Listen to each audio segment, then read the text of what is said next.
We were in a very fancy steakhouse in LA with Tracy, and first he took off his shirt, which was totally inappropriate for this room. I mean, there's nothing but old people in this room.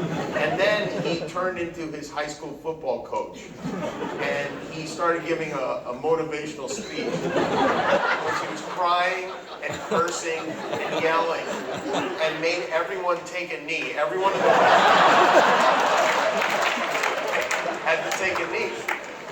And he yelled at us by our last names, which were not our last names. They were the last names of the players on his high school football team. The other one we had, we had all these different guest hosts. We had this psychic named John Edward. Yeah, Oh, you remember that guy, John Edward? Yeah, and it was like, this is great, because we actually thought that, and I still think that where you shoot the show, we think is haunted.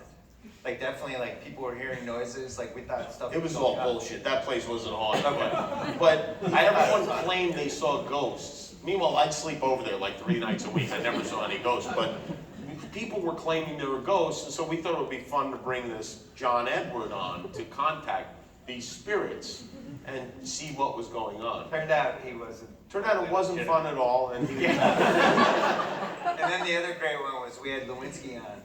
And we were so Monica Lewinsky was my co-host for a week. So this was like 3 years after the Clinton thing. And her one condition was that we couldn't talk about Bill Clinton. We booked her anyway. So desperate for a bump. So the whole week he's just I had to make conversation with Monica Lewinsky. like she was like Kelly Ripa. She had a handbag collection.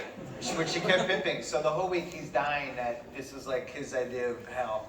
And I think the last night Luke Perry was on, which was great for me because I got to reenact the scene of when his dad died on 90210. It was a big person. But he comes out, he's had a couple in the green room, and he's with Lewinsky, and it's like our last show there.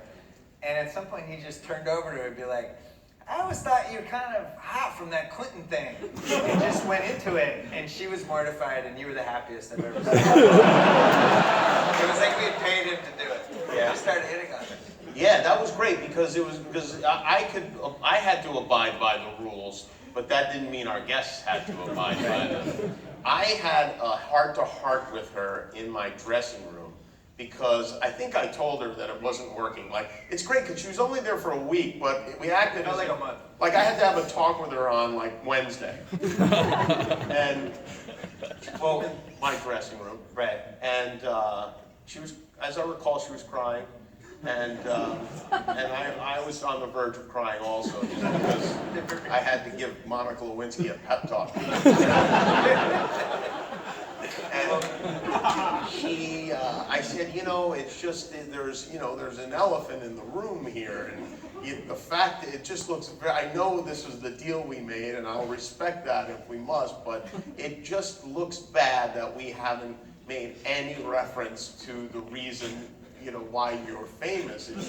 It's a weird thing, and then she started crying, and I was like, oh, we don't have to talk about it. But the weirdest part of it was I had a little Tommy Lasorda bobblehead doll on the shelf in my office. And at some point, she became distracted, and she looked away from me, and she saw the doll, and she pointed at it, and she goes, you know who that looks like? And I was like, well, Tommy Lasorda, whatever. Then I grabbed it, and it was thinner than Tommy Lasorda, and it had like white hair, and I was like, oh, it looks like President Clinton. Right. So she blew the bobblehead doll. I made that part up.